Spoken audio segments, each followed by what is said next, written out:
Bismillahirrahmanirrahim. Saudara, kali ini kita akan berbicara tentang mukjizat. Kata mukjizat dari segi bahasa terambil dari kata a'jaza yu'jizu yang makna harfiahnya adalah melemahkan. Mukjizat adalah sesuatu yang dinampakkan Allah pada diri seorang yang mengaku nabi, dinampakkan Allah dan dipaparkan kepada siapapun yang meragukan kenabiannya. Mereka ditantang untuk membuat seperti apa yang dipaparkan itu, dan semua ternyata tidak akan mampu membuat seperti itu. Ada dua cara untuk membuktikan kebenaran seorang nabi. Yang pertama, mempelajari rekam jejak dan sifat-sifatnya.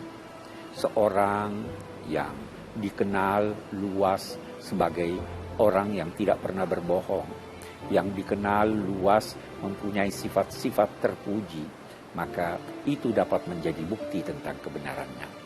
Dan yang kedua adalah mukjizat yang dipaparkannya.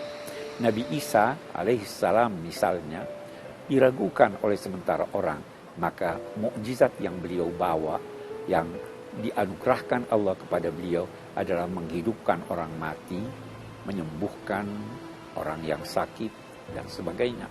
Nabi Musa pun diberi mukjizat. Nabi Muhammad SAW juga diberi mukjizat. Walaupun mukjizat nabi-nabi yang lalu itu tidak lagi terlihat sekarang. Kita hanya bisa membacanya dalam buku-buku. Tetapi mukjizat Nabi Muhammad SAW intinya adalah mukjizat yang bersifat akliyah, yaitu Al-Quran, dan itu sampai sekarang kita masih dapat membuktikan apabila kita mempelajari Al-Quran.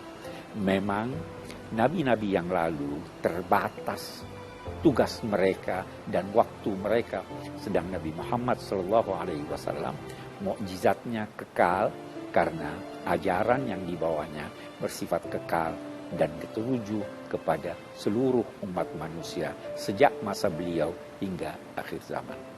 Saudara, ada yang berkata, apakah mukjizat itu, apakah sesuatu yang luar biasa itu yang terlihat seringkali justru bertentangan dengan apa yang kita kenal dengan hukum-hukum alam? Mari kita lihat apa sebenarnya yang dimaksud dengan hukum-hukum alam itu. Kita ambil contoh, Nabi Ibrahim dibakar tidak terbakar. Ini, kata sementara orang, bertentangan dengan hukum alam karena api membakar.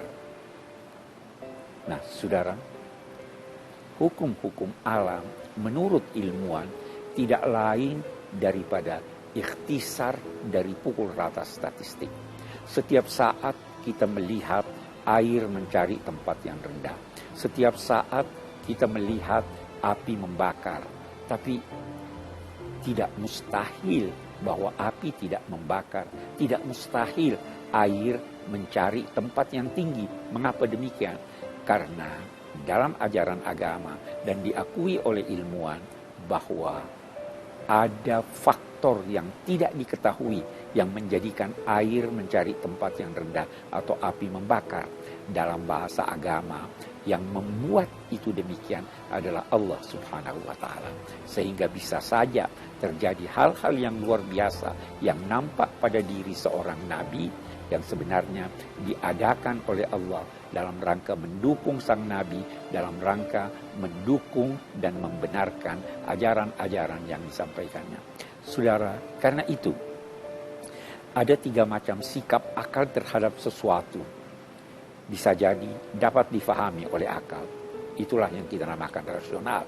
Ada juga yang tidak difahami dan bertentangan dengan akal. Itu ditolak.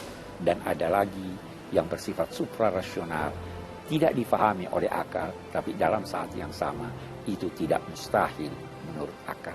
Nah, mukjizat berada pada sisi ini, yakni dia suprarasional.